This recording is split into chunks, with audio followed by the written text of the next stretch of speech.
En los anales de la historia existen nombres que resuenan como campanadas fúnebres, ecos de un poder absoluto llevado a sus límites más depravados. Pero pocos, muy pocos, alcanzan la oscura notoriedad de Ranavalona I, la Calígula femenina de Madagascar. Una soberana cuyo reinado no solo desafió las nociones de piedad y humanidad, sino que las pulverizó bajo una bota de hierro forjada en el miedo, la superstición y una férrea voluntad de independencia. Su nombre, Ranavalona, que se traduce como la retirada o la apartada, encapsula una vida de aislamiento brutal, una resistencia implacable a la influencia externa que, paradójicamente, sumió a su propio pueblo en un abismo de terror inimaginable, un pozo de sufrimiento del cual aún hoy resuenan los lamentos. Se estima que durante sus 33 años en el trono, la población de Madagascar se redujo a la mitad, aniquilada por guerras constantes, el trabajo forzado y, sobre todo, por sus creativas y sádicas condenas a muerte. Los gritos de agonía de miles de cristianos colgados de acantilados, los escalofriantes relatos de aquellos arrojados a hoyos profundos para ser escaldados con agua hirviendo, las cabezas empaladas en picas como macabros advertencias en las fronteras, y la implacable prueba del Tangena, un veneno ritual que decidió el destino de incontables vidas inocentes, son solo un atisbo de la pesadilla que fue su mandato.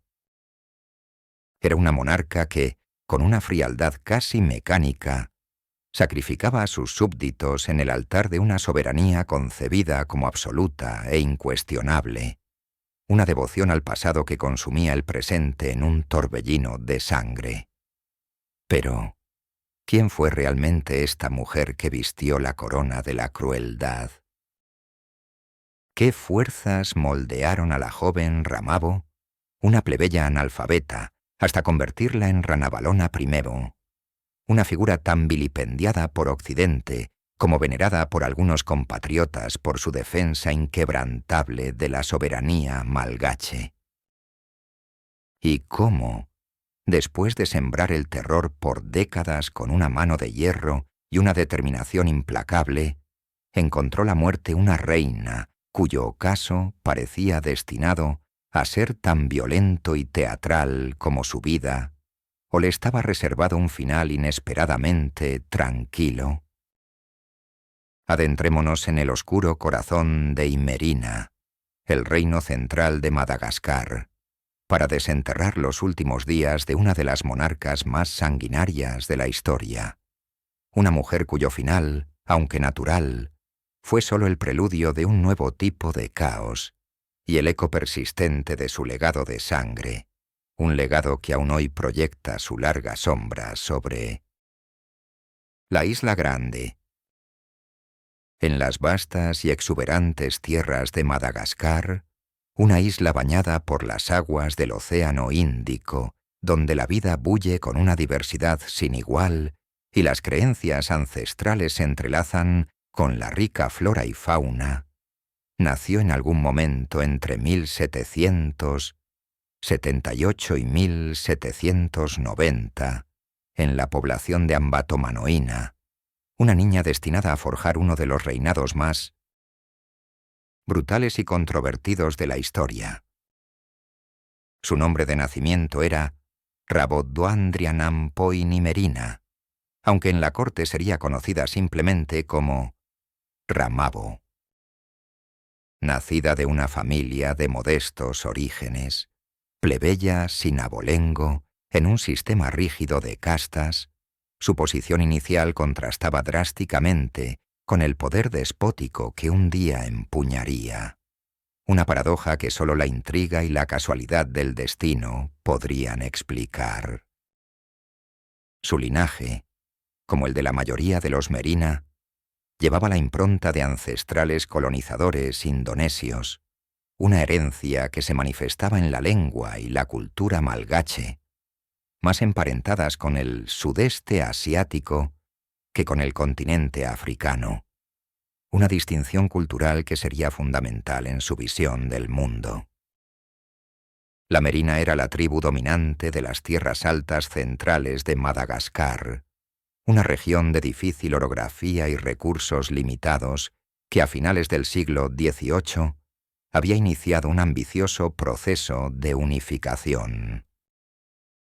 Bajo el liderazgo visionario del rey Andrianampoinimerina, un monarca cuyo nombre mismo, el que reina en el corazón de Imerina, era un poema de sílabas que pocos extranjeros podían pronunciar, el reino de Imerina había comenzado su expansión imparable. Fue un periodo de consolidación y de unificación de tribus antaño en conflicto, un esfuerzo por forjar una nación de la fragmentación, utilizando tanto la diplomacia como la fuerza militar, sentando un precedente de conquista que Ramabo observaría y asimilaría. El destino de la joven Ramabo, aparentemente insignificante en el gran tapiz de la corte real, dio un giro inesperado y providencial gracias a una intriga palaciega. Su padre, un hombre de posición modesta dentro de la sociedad merina, tuvo conocimiento de un complot para asesinar al futuro rey Andrianampoinimerina, y con una mezcla de astucia y lealtad inquebrantable, lo reveló a tiempo. Este acto de servicio, que salvó la vida del monarca, no pasó desapercibido. En un gesto de profunda gratitud y como recompensa por la lealtad que había asegurado su supervivencia y la continuidad dinástica, el rey Andrianampoinimerina adoptó a Ramabo como su propia hija. Este acto la elevó de su condición plebeya a una posición de privilegio inesperado dentro de la estricta jerarquía de la corte. Pero el rey no se detuvo ahí. Para sellar este vínculo y asegurar la influencia de la familia que le había salvado, comprometió a su nueva hija adoptiva con su hijo y heredero, el príncipe Radama, quien más tarde ascendería como Radama Primetros. Esta unión, que la convirtió en la primera y más importante de las 12 esposas de Radama, le otorgaba a Ramabo una doble legitimidad, tanto por adopción real como por matrimonio, asegurando así una futura línea sucesoria a través de sus hijos, o al menos así se esperaba. Sin embargo, el matrimonio no fue precisamente idílico. Radama, 6 años menor que ella, mantenía un nutrido harén y la relación con Ramabo, su consorte principal, no fue particularmente cercana ni afectuosa. La ironía del destino quiso que la mujer destinada a ser la primera soberana femenina del reino de Merina, desde su fundación en 1540, no tuviera descendencia con su esposo real, una carencia que en su momento pareció insignificante, pero que tendría un peso decisivo en la compleja trama de su ascenso al poder. En 1810, Radama I ascendió al trono, continuando la labor unificadora de su padre y de manera crucial abriendo el reino a la influencia europea. Visionario y pragmático, Radama entendió que el conocimiento y la tecnología occidentales eran herramientas esenciales para modernizar y fortalecer su reino frente a las crecientes ambiciones coloniales. Reconocido por británicos y franceses, potencias que rivalizaban por la influencia en la región, Radama I permitió la entrada de misioneros de la Sociedad Misionera de Londres, LMS, quienes no solo propagaron el cristianismo, llegando incluso a traducir la Biblia al malgache, un hito que fijó la lengua escrita, sino que también introdujeron la educación formal, la imprenta y diversas habilidades comerciales y técnicas, como la carpintería, la herrería y la fabricación de armas. Esta apertura cultural y tecnológica, sin embargo, no fue bien recibida por todos. Una facción conservadora dentro de la corte y la sociedad, profundamente arraigada en las tradiciones ancestrales y la espiritualidad malgache, entre los que se encontraba la propia Ramabo, veía esta europeización galopante como una amenaza existencial a las costumbres, a la identidad cultural y a los feidi, los tabúes y prohibiciones sagradas que regían la vida malgache. Temían que la adopción de creencias y prácticas extranjeras diluyera la esencia misma de su pueblo y lo hiciera vulnerable a la dominación. La corte de Radama I era un hervidero de intrigas, un crisol donde chocaban las viejas costumbres con las nuevas influencias. Las tensiones entre los modernistas y los tradicionalistas eran palpables, una lucha silenciosa por el alma de la nación. Ramabo, observadora y astuta, aunque analfabeta, empezó a forjar alianzas silenciosas con los guardianes de las viejas costumbres, con los Mpisikidi, adivinos y hechiceros, y con los poderosos jefes militares que compartían su recelo por la injerencia extranjera. Comprendía las corrientes subterráneas del poder, las lealtades ocultas y las resentidas miradas hacia los misioneros y comerciantes europeos. Su posición como consorte principal le permitía interactuar con diplomáticos y misioneros, incluso estableciendo una enemistad peculiar y pragmática con el misionero galés David Griffiths, de quien obtenía información valiosa sobre las intenciones europeas.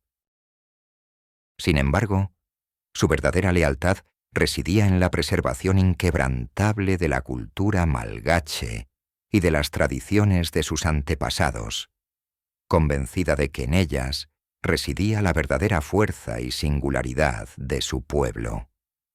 La salud del rey Radama primero comenzó a deteriorarse de manera alarmante.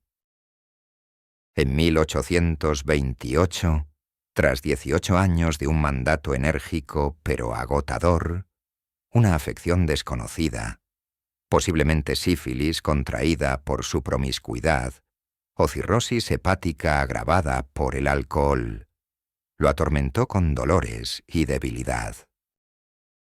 Las circunstancias exactas de su muerte, a los 35 años, son aún hoy objeto de especulación y misterio.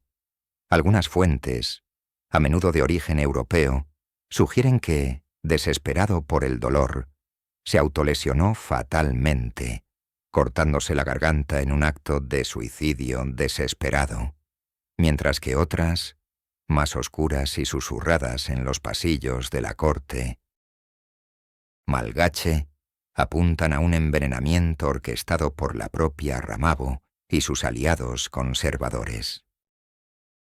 Argumentaban que Radama se había desviado demasiado de los caminos ancestrales y que su muerte era necesaria para restaurar el equilibrio. Sea cual fuere la verdad, la muerte del rey Radama I, el 27 de julio de 1828, desató una feroz y sangrienta lucha por el poder, un vacío que el joven príncipe heredero no pudo llenar. La sucesión natural recaía en el príncipe Rakotobe, sobrino de Radama I, quien había sido designado heredero y era visto por los europeos como el continuador de las políticas de apertura. Pero Ramabo, la astuta plebeya convertida en consorte principal, se había preparado meticulosamente para este momento. Aliada con los sacerdotes tradicionales, Paesikidi, y líderes militares conservadores, tejió una red de espías y lealtades. Se enteró de la muerte del rey antes que Rakotobe. Sus partidarios actuaron con presteza y una brutalidad calculada, ocupando el palacio real en Antananarivo y asegurando los puntos estratégicos de la capital. Lo que siguió fue una purga sangrienta y despiadada. Rakotove fue asesinado con una lanza. Su madre, la cuñada del difunto rey y madre del legítimo heredero, fue condenada a morir de hambre, una cruel estratagema para evitar derramar sangre real femenina directamente, lo que sería un feidi, una profanación sagrada. Otros miembros de la familia real, considerados una amenaza a la nueva orden, fueron eliminados con métodos igualmente brutales. Algunos envenenados, otros ahogados, ninguno de ellos de forma natural. El 1 de agosto de 1828, apenas unos días después de la muerte de Radama I, Ramabo fue proclamada reina de Madagascar, adoptando el nombre de Ranavalona, la retirada, un nombre que presagiaría su política de aislamiento. Su ascenso al trono, cimentado en la sangre y la intriga, marcó el inicio de un reinado que se ganaría epítetos como genocida, la cruel o Calígula de Madagascar, un título que evoca las peores tiranías de la historia. Pero qué profunda transformación se operó en el alma de Ramabo, la consorte silenciosa, para dar paso a la Ranavalona que gobernaría con tal ferocidad. ¿Era esta crueldad innata, un rasgo de carácter latente que solo esperaba la oportunidad del poder para manifestarse en toda su extensión? ¿O fue una respuesta extrema a las presiones de su tiempo, a la amenaza de la colonización europea y a la brutalidad que ella misma había presenciado en el ascenso de Radama I, quien también había purgado a sus adversarios, incluyendo a la familia de Ramabo? La respuesta yace en la intrincada red de intrigas, miedos ancestrales, una inquebrantable determinación de proteger lo que ella consideraba la esencia de su pueblo a cualquier costo, y una profunda convicción de que solo una mano de hierro podía preservar la identidad malgache en un mundo cada vez más amenazado por la ambición extranjera.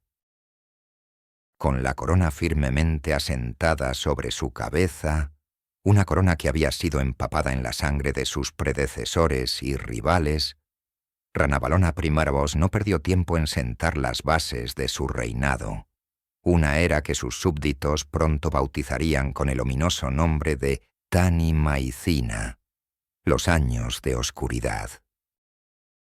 Su proclamación de intenciones durante su coronación, el 12 de agosto de 1829, fue una declaración de guerra contra la injerencia extranjera, una sentencia rotunda y sin paliativos para aquellos que osaran desafiar su voluntad.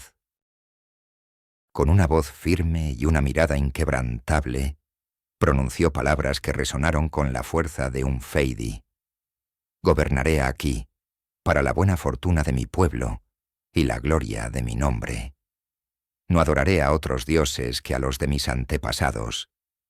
El océano será el límite de mi reino, y no cederé ni el grueso de un cabello de mi reino.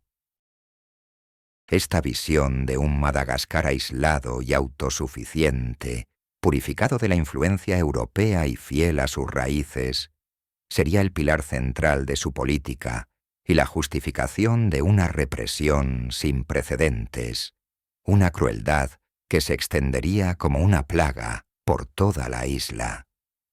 Ranavalona I revirtió de inmediato las políticas aperturistas de su difunto esposo. Los tratados con Gran Bretaña, considerados una afrenta a la soberanía, fueron declarados inválidos. La actividad misionera, vista no solo como una amenaza espiritual, sino como una quinta columna de la colonización, fue restringida drásticamente. Los misioneros, que habían sido bienvenidos por Radama se encontraron bajo una creciente vigilancia y hostilidad. En 1835, la reina emitió un edicto que prohibía a los malgaches practicar el cristianismo, declarando que el bautismo y el culto son contrarios a las costumbres de mis antepasados. En junio de ese mismo año, todos los misioneros extranjeros fueron expulsados de la isla, a menudo con pocas pertenencias y bajo amenaza de muerte si regresaban.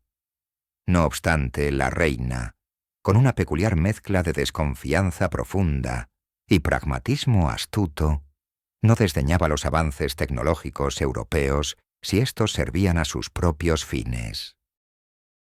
Contrató al escritor, periodista y polímata francés Jean Laborde, un ingeniero ingenioso y aventurero, para modernizar el país, especialmente en el ámbito de la metalurgia, la química y la fabricación de armamento. Laborde, quien también amasaría una fortuna considerable en el proceso y se convertiría en una figura de influencia ambivalente en la corte, supervisó la construcción de una ciudad industrial avanzada, Mantasoa, produciendo armas de fuego, pólvora, jabón, seda y cerámica para el ejército real y el consumo interno, una demostración de que la reina podía ser selectiva en su aislacionismo.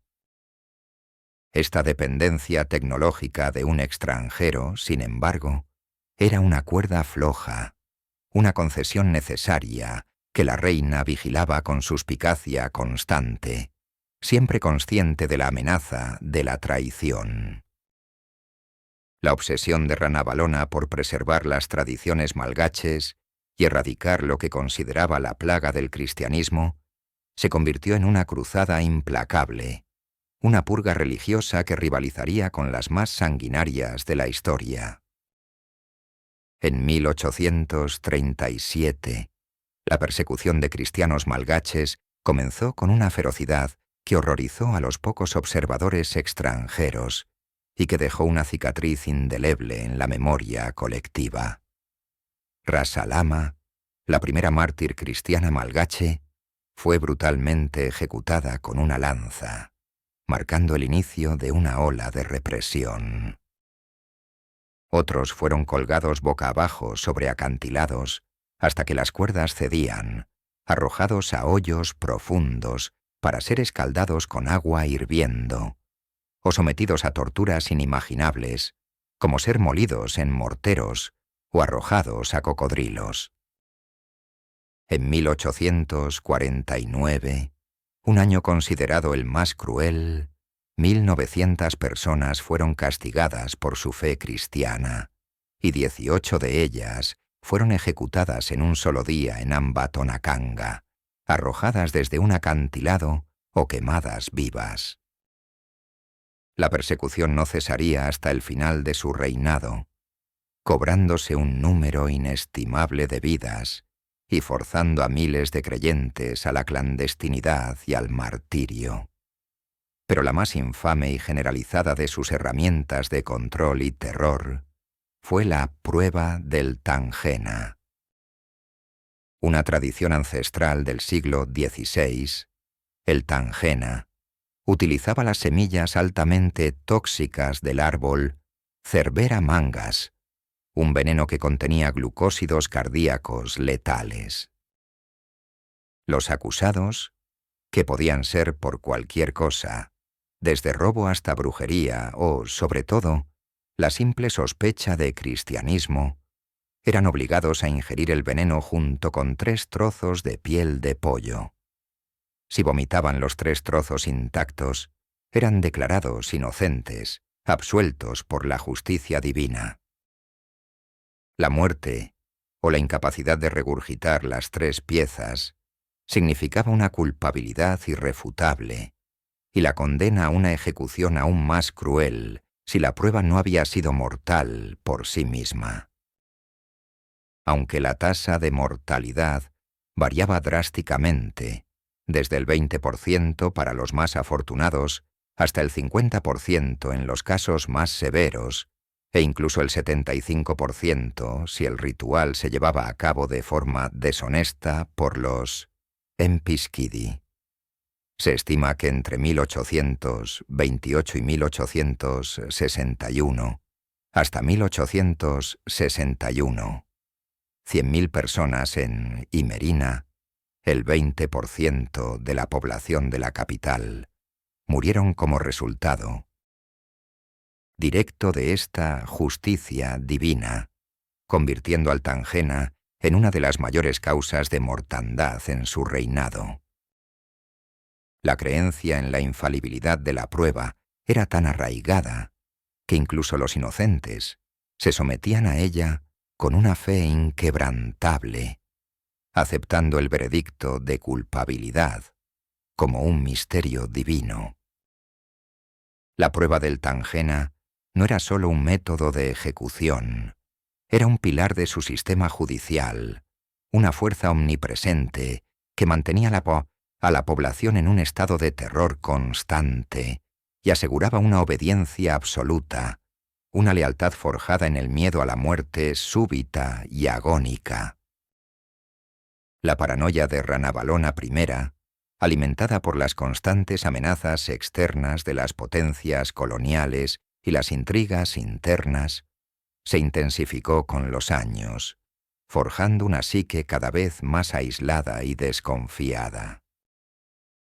Constantemente acechada por conspiraciones reales e imaginadas, la reina mantuvo una extensa y eficaz red de espías, Mepit Sikilo, que frustraba cualquier intento de derrocarla, una prueba de su aguda astucia política y su capacidad para inspirar tanto miedo como lealtad. Los europeos, que intentaron varias veces acabar con su reinado, incluida una expedición anglo-francesa conjunta en 1845, que asedió la ciudad portuaria de Toamasina, se encontraron con una resistencia feroz, no solo del ejército malgache, estimado entre 20.000 y 30.000 soldados bien armados y entrenados, sino también de la malaria, la arma secreta de la isla, que diezmaba a las tropas invasoras con una eficiencia brutal. Los intentos de negociar o de imponer su voluntad por la fuerza fracasaron una y otra vez ante la inquebrantable determinación de la reina. La ambición expansionista de Ranavalona también se manifestó en continuas campañas militares para someter a los reinos vecinos y mantener su sumisión al dominio merina, una política de unificación forzada que extendía el sufrimiento. La población no solo sufría las campañas bélicas, sino también el sistema de Phanompoana, un trabajo forzado impuesto en lugar de impuestos, un servicio a la comunidad que en la práctica era una esclavitud temporal. Los Phanompoana eran utilizados para obras públicas masivas, como la construcción de palacios colosales que se levantaban sin usar clavos, solo complejas uniones de madera, el transporte de nobles en literas durante meses o la extracción de minerales. Miles murieron de agotamiento, hambre y enfermedades, especialmente durante las extensas procesiones reales que se prolongaban por meses, forzando a miles de malgaches a construir caminos sobre la marcha, con una quinta parte de los 50.000 participantes pereciendo en una sola expedición de caza de búfalos en 1845. Una carnicería humana en nombre de 1919. La realeza. En este ambiente de terror y sometimiento, ¿qué ocurría en el seno más íntimo de la corte?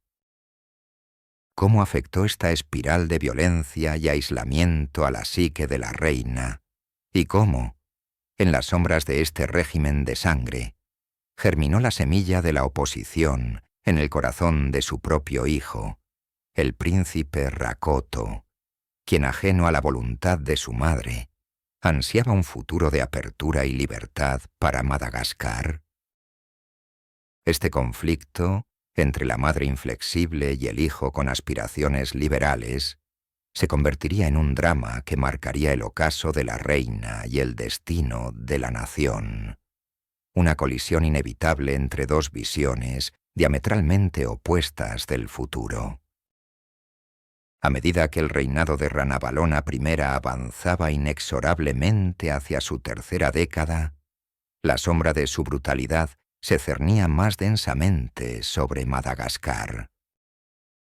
Los años de oscuridad, los Tani Maicina, no eran sólo una metáfora poética, eran una realidad tangible de sufrimiento, privación y desesperación que se manifestaba en cada rincón del reino, en cada aldea desierta y en cada campo abandonado.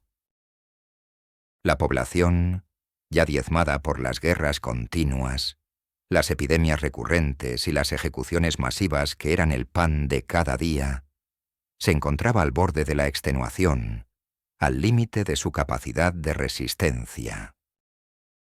Las cifras, aunque aproximadas y sujetas a debate histórico, hablaban por sí solas y contaban una historia macabra. De los 5 millones de habitantes que se estimaba poblaban Madagascar en 1833, la población se había reducido drásticamente a 2.500.000 en 1839, y el declive continuó.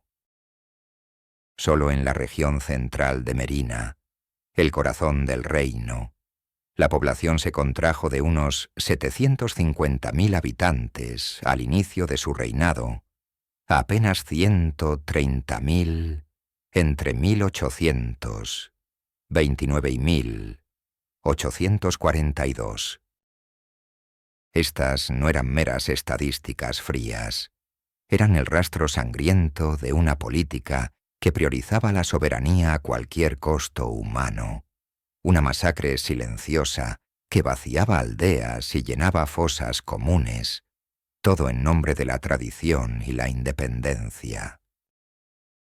La reina, a pesar de su inquebrantable voluntad de hierro y su constitución formidable, no era inmune al paso del tiempo y a las crecientes presiones de gobernar un reino tan vasto y convulso. Su aislamiento autoimpuesto, aunque estratégico para mantener a raya a las potencias coloniales, también la sumía en una creciente paranoia que rozaba la obsesión. Cualquier indicio de disidencia, por mínimo que fuera, era aplastado con una ferocidad renovada, y su red de espías, omnipresente y meticulosa, garantizaba que ningún complot o murmullo de rebeldía pasara desapercibido. Los pocos europeos que lograron visitarla en sus últimos años la describieron como una figura imponente, de complexión robusta y rostro redondo, con una expresión que alternaba la amabilidad superficial con una gran firmeza y una mirada penetrante, a pesar de su avanzada edad. A sus 68 años, en 1856, el misionero y botánico William Ellis, uno de los pocos extranjeros a quienes se les permitió una audiencia, la describía como saludable y vigorosa, capaz de mantener la conversación y de inspeccionar las tropas con una energía sorprendente, un testimonio de su formidable constitución física y mental. Sin embargo, detrás de esa fachada de vigor inquebrantable, los años y la carga de su reinado debieron de cobrar su precio en el cuerpo y el alma de la monarca. Aunque los detalles de su salud en sus últimos años son escasos y no hay registros médicos detallados, es plausible que padeciera las dolencias asociadas a la vejez y al estrés constante de mantener un control absoluto sobre un reino sumido en el terror y asediado por las amenazas externas. La atmósfera de la corte, tensa, opresiva y cargada de silencios significativos, se volvía cada vez más asfixiante. Los murmullos de descontento, aunque reprimidos con mano dura, se filtraban por los pasillos del palacio, y la reina debía redoblar sus esfuerzos para mantener el puño de hierro, sabiendo que la menor señal de debilidad podía ser su perdición. En medio de este ambiente de opresión generalizada y silenciosa espera, una figura emergió como un rayo de esperanza para los malgaches cansados y un foco de creciente preocupación para Ranavalona.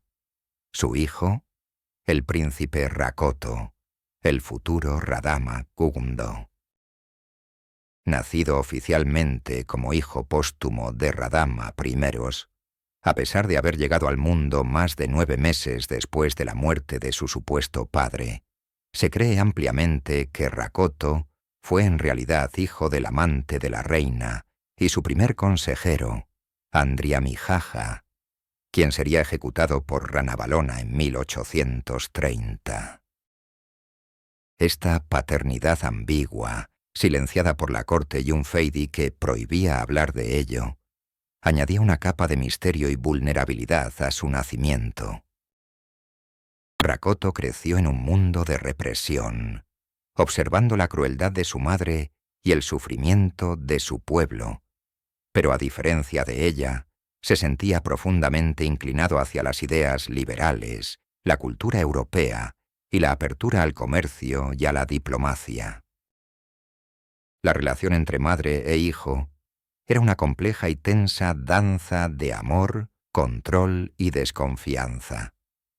Ranavalona, obsesionada con asegurar su legado y evitar que su hijo deshiciera su obra de resistencia a la europeización, luchaba por controlar sus inclinaciones peligrosas, enviando espías para vigilar cada uno de sus movimientos y amistades. Rakoto, por su parte, aborrecía la crueldad de su madre y, en secreto, forjaba alianzas con facciones proeuropeas dentro y fuera de la corte, incluyendo a misioneros que regresaban de forma encubierta y a empresarios extranjeros. El príncipe, junto con figuras como Jean Laborde y el empresario francés Joseph-François Lambert, ideó planes audaces para derrocar a la reina, convencido de que solo un cambio radical podría salvar a Madagascar del colapso. En 1855, Rakoto incluso firmó el Estatuto Lambert con Lambert, un acuerdo que otorgaba a los franceses derechos exclusivos sobre la explotación de vastas tierras y recursos minerales de la isla, un acto de audacia y, desde la perspectiva de su madre, de traición a su política aislacionista.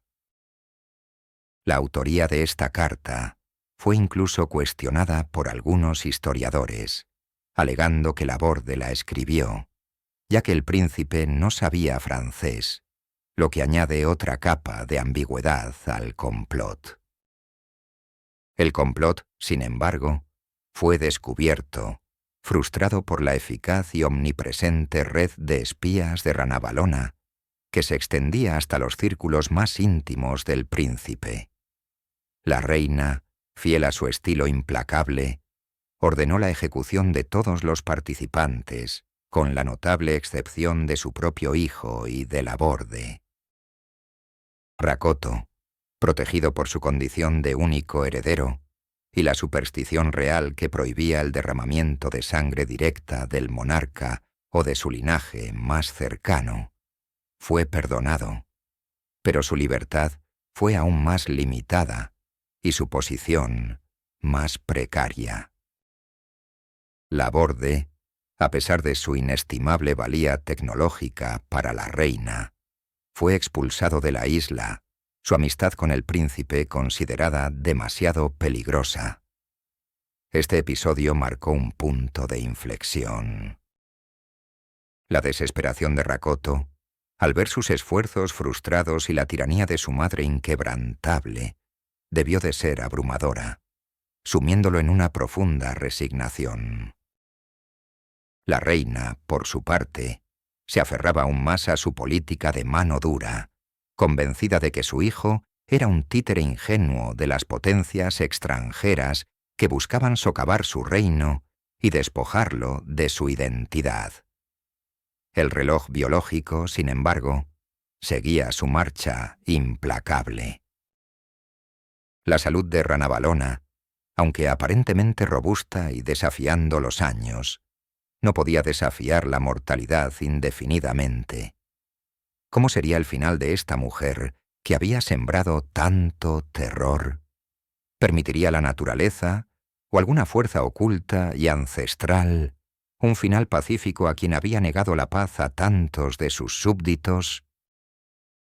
La corte observaba, conteniendo el aliento, el lento pero inevitable avance del tiempo, sabiendo que la muerte de la reina no sería un mero evento biológico, sino una explosión de tensiones acumuladas a lo largo de décadas de crueldad y resistencia, un cataclismo político que redefiniría el futuro de Madagascar, la roba de Antananarivo, la ciudadela real que dominaba la capital de Imerina desde su promontorio rocoso, solía ser un bullicioso centro de poder, intriga y ceremonial, donde los tambores resonaban en los días de celebración y los gritos de los condenados rompían el silencio en los días de purga. Pero en las semanas previas a mediados de agosto de 1861, una quietud tensa se había apoderado de sus corredores de madera y piedra, una calma premonitoria que sólo el final de un reinado prolongado y tiránico podía engendrar. Ranavalona I, la formidable reina cuya voluntad de hierro había forjado un reino de terror y resistencia durante 33 años, se hallaba en su lecho de muerte. Su formidable cuerpo, que había resistido los estragos de la edad y las presiones del poder, comenzaba finalmente a ceder ante la inevitable marea del tiempo. No hay registros detallados que documenten con precisión los síntomas finales de la reina. A sus 80 y tantos años, se estima que nació entre 1778 y 1790, es plausible que sucumbiera a una dolencia relacionada con la edad, quizás hidropesía, edema generalizado, insuficiencia cardíaca o un fallo multiorgánico gradual, complicaciones habituales en una época sin los avances de la medicina moderna. La falta de un retrato auténtico o de cualquier representación visual de Ranavalona I, debido a su profunda convicción de que la fotografía y las imágenes podían robar el alma o dañar su espíritu, nos priva de una imagen visual de su declive físico, aunque las descripciones de los pocos europeos que la vieron en sus últimos años la retrataban como una mujer de complexión fuerte y mirada firme, incluso en la vejez, lo que sugiere una resistencia hasta el final. La habitación de la reina, dentro del palacio de Manjakamiadana, el palacio que godea la vista, en la roba, debió estar impregnada del penetrante aroma de hierbas medicinales tradicionales, odi, y aceites aromáticos, mezclado con el incienso quemado por los Psiquidi, los sacerdotes adivinos que tan cruciales habían sido en su reinado. Estos consejeros espirituales, con sus complejas invocaciones y sus rituales ancestrales, intentarían ahuyentar a los malos espíritus y prolongar la vida de la monarca, invocando a los ancestros y a los Sampi, los talismanes sagrados en los que la reina depositaba su fe inquebrantable, esperando un último milagro que la salvara de la inexorable mano de la muerte. Las antorchas y lámparas de aceite proyectarían sombras danzantes sobre las caras de los presentes, iluminando la angustia contenida y las ambiciones ocultas que se agitaban en los corazones de quienes la rodeaban.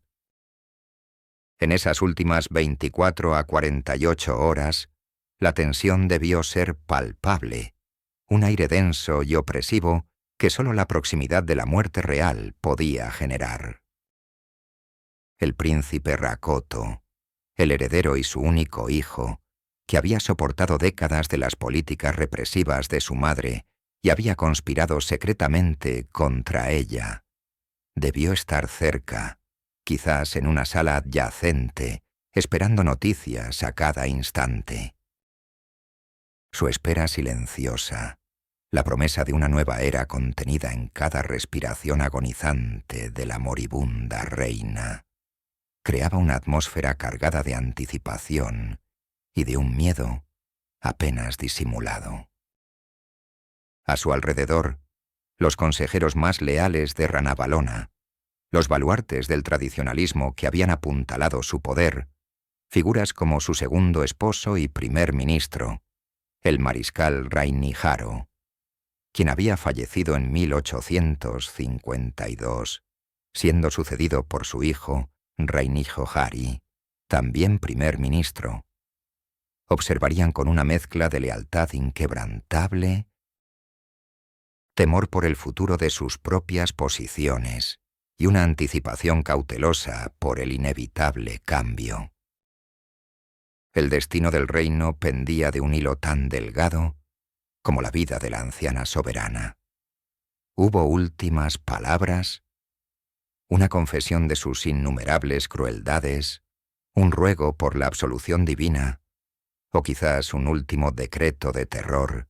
¿Una advertencia final a quienes osaren desobedecer su espíritu? La historia no registra palabras finales de arrepentimiento o clemencia de Ranavalona Trimee, la mujer que se había ganado el apodo de la Cruel y que había gobernado con una mano de hierro inquebrantable, no era de las que revelaban debilidad en su lecho de muerte. Es más probable que sus últimos momentos fueran consumidos por la misma tenacidad y el mismo estoicismo que la caracterizaron durante toda su vida, aferrándose a la vida con la misma fuerza con la que se aferró al poder. Los silencios en torno a su muerte son tan elocuentes como cualquier declaración, un último acto de su voluntad férrea, negando a la historia y a sus detractores la catarsis de una revelación final o de una muestra de vulnerabilidad. Finalmente, en la quietud de la madrugada del 16 de agosto de 1861, en su cama del palacio de Manjakamiadana, el corazón que había latido con una voluntad tan feroz, el que había impulsado un reinado de sangre y resistencia, se detuvo. La reina Ranavalona I exhaló su último aliento. No fue un final violento, ni una muerte en el exilio, ni un derrocamiento brutal a manos de sus enemigos, como la de tantos de sus oponentes y víctimas. La mujer que había torturado y asesinado a miles, que había forzado a millones a vivir bajo el yugo del miedo y el trabajo forzado, murió de forma natural en su sueño, a una edad avanzada. El contraste entre la sangrienta ferocidad de su vida y la aparente tranquilidad de su muerte es uno de los misterios más macabros y a la vez elocuentes de su legado.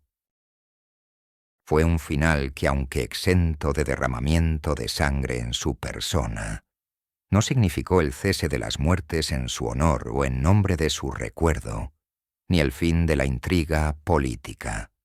Su partida, lejos de traer paz, desató una nueva ola de caos y redefiniciones para Madagascar. En el instante mismo de su deceso, una ola de reacciones contradictorias debió barrer la roba.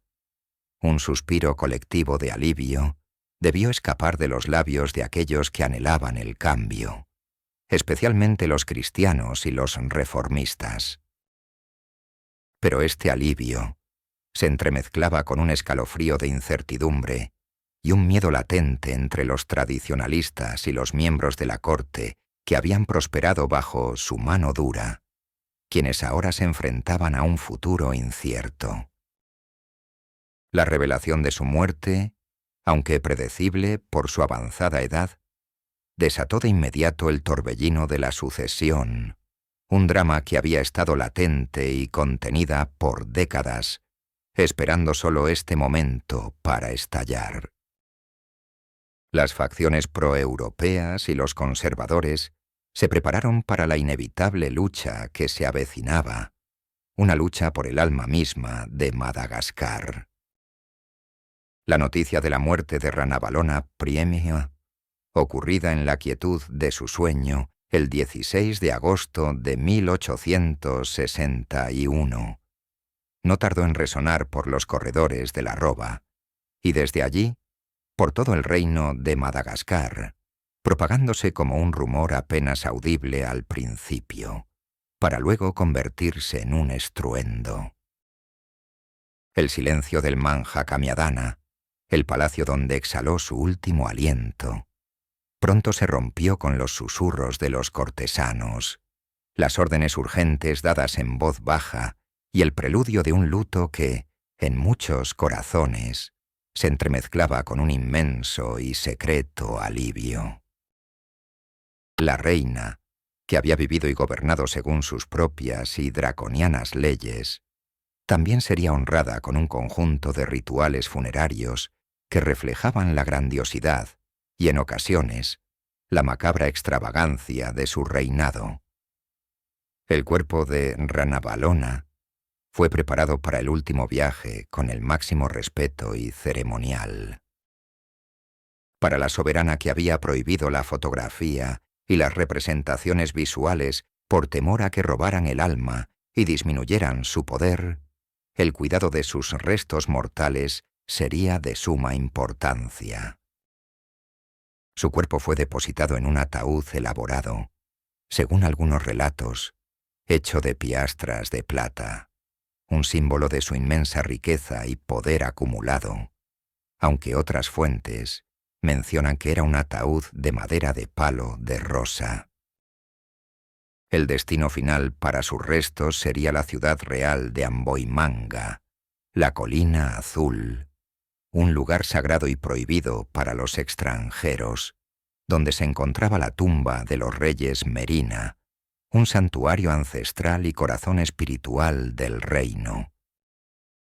Sin embargo, el funeral de Ranavalona I no estaría exento de la marca de su vida, una última explosión de caos. Durante la ceremonia de los honores finales, una chispa, quizás de un cañón utilizado para las salvas reales o de los fuegos rituales, encendió accidentalmente un barril de pólvora destinado a la pompa fúnebre, o quizás al almacenaje del armamento real.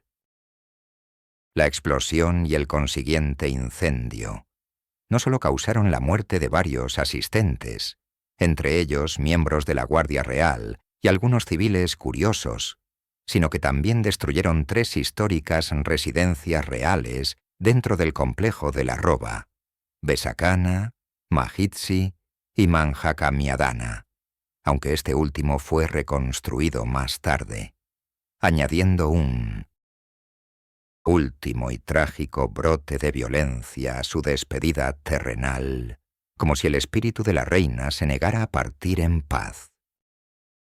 Como un testimonio final de su poder y la reverencia o temor que inspiraba, 12.000 cebúes, el ganado sagrado y el símbolo supremo de riqueza en Madagascar, fueron sacrificados en su honor, su carne distribuida entre la población en un gesto de caridad post-mortem, que contrastaba irónicamente con la escasez y el sufrimiento que habían caracterizado gran parte de su reinado.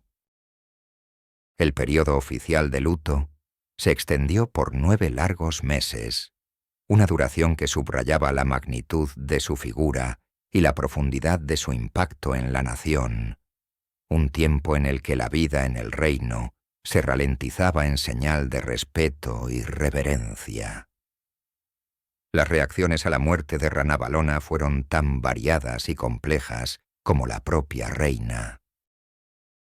En el pueblo, especialmente entre aquellos que habían sufrido las torturas del Tangena, la opresión del Fanon-Poana o la persecución religiosa, un suspiro de alivio colectivo debió sentirse, aunque éste se disimulaba cuidadosamente bajo el luto oficial, disfrazado por el temor persistente y el respeto supersticioso por la figura real. Los cristianos que habían vivido en la clandestinidad y la persecución por décadas, vislumbraron una nueva esperanza, un resquicio de luz en la larga noche de su fe. Muchos soñaron con el regreso de los misioneros y la libertad de culto que les había sido negada con tanta brutalidad. En la corte, el fallecimiento de la reina desató de inmediato la lucha por el poder latente, que había sido reprimida con mano de hierro.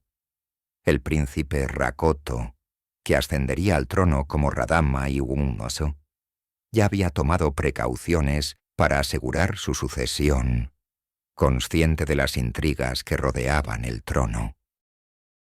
Había rodeado su residencia en la Roba con cientos de soldados leales y había obtenido la lealtad de figuras clave dentro del ejército y la aristocracia. La transición de poder fue, en este sentido, relativamente fluida en comparación con su propio ascenso, que había sido un baño de sangre. El 16 de agosto de 1861, pocas horas después del último aliento de su madre, Rakoto se convirtió en el rey Radama II, prometiendo un cambio radical para Madagascar. Las primeras acciones de Radama II fueron un contundente y deliberado rechazo a la política aislacionista y represora de su madre. Inmediatamente reabrió el país a las potencias extranjeras, poniendo fin a la persecución del cristianismo y permitiendo la libertad religiosa, una medida que fue recibida con júbilo por los misioneros y sus seguidores. Restituyó propiedades confiscadas a los cristianos y liberó a prisioneros políticos, buscando revertir los años de oscuridad y fomentar la buena voluntad con los grupos étnicos de toda la isla, que también habían sufrido bajo la centralización de poder. Revocó la prueba del Tangena, el terror que había diezmado a la población, aunque su uso, profundamente arraigado en la superstición y la costumbre, persistiría informalmente en algunas regiones por décadas debido a su arraigo popular y la dificultad de imponer una nueva justicia de la noche a la mañana. Además, firmó tratados de amistad y comercio con Gran Bretaña y Francia, incluyendo la ratificación del polémico Estatuto Lambert, que otorgaba privilegios extensos a los inversores franceses, una medida que sería vista por muchos como el inicio de la entrega del reino. Este drástico giro en la política, aunque bien intencionado para muchos, generó un nuevo tipo de inestabilidad. Si bien un sector considerable de la población y de la corte celebraba la apertura y el fin de la tiranía, las facciones tradicionalistas, que habían prosperado bajo Ranavalona y se sentían amenazadas por la influencia europea y el auge del cristianismo, vieron en las reformas de Radama II una traición a la identidad malgache y a los ancestros. La corte se dividió irremediablemente entre los pro-europeos, los Bazaha y los conservadores, liderados por figuras poderosas como el primer ministro Rainiboni Naitrinioni y su astuto hermano Raini Layariboni, quienes habían sido pilares del régimen de Ranavalona. El vacío de poder no fue absoluto, pero el cambio de dirección fue tan abrupto que el reino se vio sumido en una nueva crisis, la cual Radama II, con su absolutismo reformista y su supuesta inclinación a la disolución de las antiguas costumbres, no supo manejar con la astucia necesaria. Su incapacidad para conciliar las facciones y su carácter, quizás demasiado influenciado por las ideas extranjeras, lo harían vulnerable. La muerte de Ranavalona I, por lo tanto, no marcó el fin del drama, sino el inicio de su siguiente acto, un acto que confirmaría que el legado de una reina puede trascender la propia vida. Fue la profanación de su tumba años después por los colonos franceses un intento de borrar su legado o una confirmación de que incluso en la muerte, Ranavalona I seguía siendo una fuerza a tener en cuenta, una entidad cuyo espíritu de resistencia aún podía inspirar y aterrar? Y cuán irónico fue que el hijo que ella había intentado controlar con mano de hierro, el que debía preservar sus tradiciones por herencia, pero que había abrazado el cambio, muriera estrangulado por aquellos que veían en sus reformas una amenaza directa a la herencia que su madre había defendido con tanta sangre. La muerte de la Calígula femenina de Madagascar abrió una caja de Pandora de consecuencias, revelando que el terror y la resistencia pueden manifestarse de formas inesperadas incluso después de que el tirano ha partido, forjando el destino de una nación mucho después de su último aliento. El 16 de agosto de 1861, el último aliento de Ranavalona I, no solo marcó el final de una vida excepcional, sino también el cierre abrupto de una era. Sin embargo, el eco de sus 33 años de reinado, conocidos como los años de oscuridad o Tani Maicina, resonaría mucho más allá de las tumbas reales de Amboimanga y la Roba de Antananarivo, perpetuándose en la memoria colectiva del pueblo malgache. Su legado, un tapiz intrincado de crueldad inimaginable y una inquebrantable defensa de la soberanía malgache, sigue siendo objeto de un debate apasionado que desafía las categorizaciones simplistas de héroe o villano, un dilema moral que persiste hasta nuestros días. A corto plazo, la muerte de Ranavalona desencadenó un periodo de reformas dramáticas bajo el mandato de su hijo, Radama II. La reapertura del país al mundo exterior y el fin de la persecución cristiana fueron un alivio inmenso para muchos, especialmente para aquellos que habían vivido bajo la sombra constante de la ejecución por su fe. La promulgación de la libertad de culto y la liberación de los prisioneros políticos, medidas pioneras para la época en Madagascar, fueron recibidas con júbilo. Pero estas reformas, que buscaban modernizar y alinear a Madagascar con las potencias europeas, generaron una polarización extrema. La abrupta reversión de la política de aislacionismo, también ejemplificada por la prohibición inmediata de la prueba del Tangena por parte de Radama II en 1863, aunque persistiría informalmente por décadas en las zonas rurales debido a su arraigo popular, demostró la fragilidad de la estabilidad construida sobre el terror. Paradójicamente, la apertura de Radama II a las potencias europeas, sellada con el polémico Estatuto Lambert, que otorgaba extensos derechos sobre la tierra y los recursos a los inversores franceses, sembraría las semillas de la eventual colonización francesa, un destino que su madre había combatido con tanta vehemencia y con un costo humano incalculable.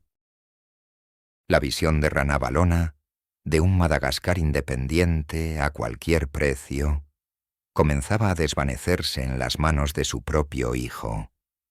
La ironía más amarga, y quizás la confirmación más inquietante del impacto póstumo de Ranavalona, se manifestó apenas 2 años después de su muerte.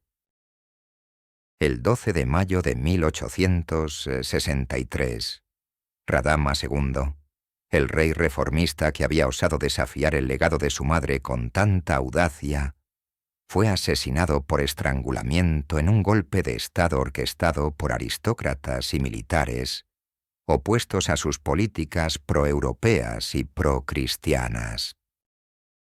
La clase conservadora, que había sido silenciada pero no erradicada por la reina, vio en las acciones de Radama II un peligro existencial para las costumbres y el poder que habían acumulado.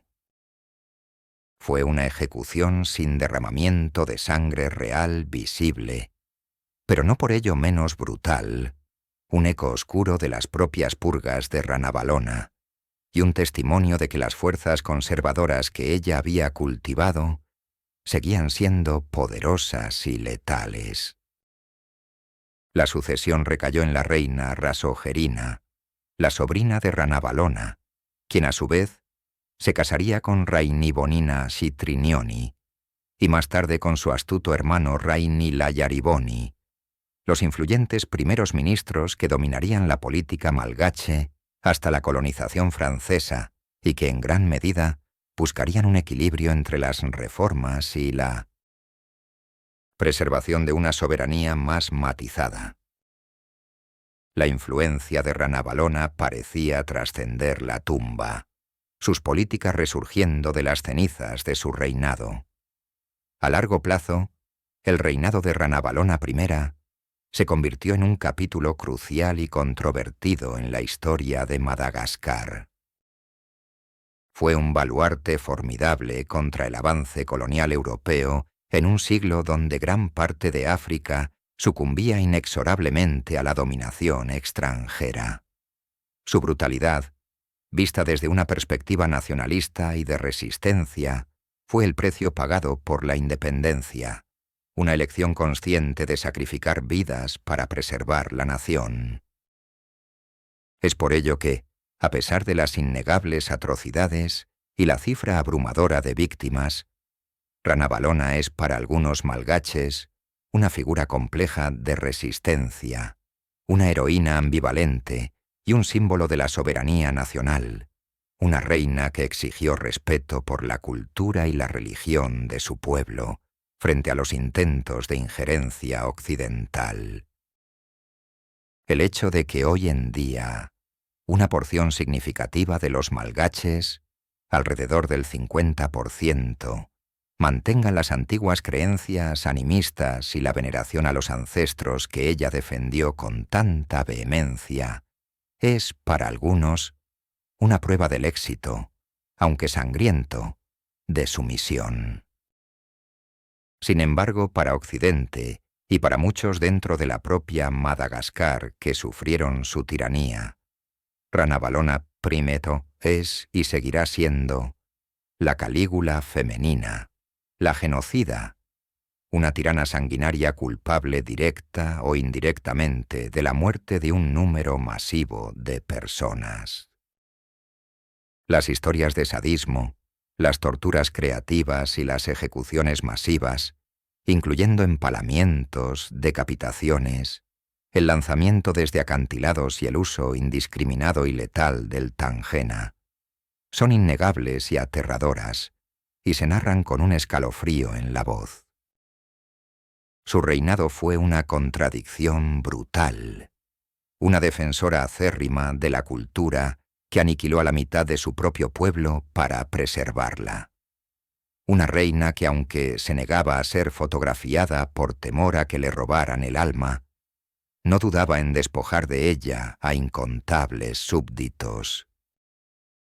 En 1897, las autoridades coloniales francesas, ya con el control total de Madagascar, en un acto simbólico de desconsagración, dominación y de borrar el orgullo malgache, exhumaron y trasladaron los restos de Ranavalona I y otros soberanos merina de Amboimanga, el lugar sagrado de los reyes, a las tumbas de la Roba de Antananarivo, un gesto que el Ominotomo pueblo malgache percibió como un gran insulto, una profanación de lo sagrado y una última humillación para sus venerados ancestros. Sus huesos fueron colocados en la tumba de la reina Rasogerina, un final irónico y deshonroso para una reina que había luchado tan fieramente por su singularidad y su legado contra la invasión extranjera. La leyenda de su desaparición inexplicable de la tumba de Ambojimanga y los rumores persistentes de que sobrevivió o se convirtió en una leyenda viviente en la cultura popular local, demuestran la profunda y controvertida huella que dejó en la psique malgache. La historia de Ranavalona I nos confronta con la compleja moralidad del poder absoluto y la defensa de la soberanía a cualquier costo. Nos obliga a reflexionar sobre la naturaleza del patriotismo y si los fines, por nobles que parezcan, la independencia nacional, pueden justificar medios tan inhumanos y crueles. Su vida y su muerte, una mezcla indisoluble de terror y determinación, de supervivencia y devastación, plantean una pregunta que persiste como un eco en las vastas llanuras de Madagascar y en los pasillos de la historia. ¿Puede un líder que condena a la mitad de su pueblo a la muerte, a través de la violencia, la superstición y el trabajo forzado, sin importar sus intenciones de preservar la identidad nacional, ser alguna vez redimido por su férrea resistencia contra la opresión externa, o su legado estará para siempre manchado por la sangre indeleble de sus propios súbditos, un sacrificio que superó toda justificación?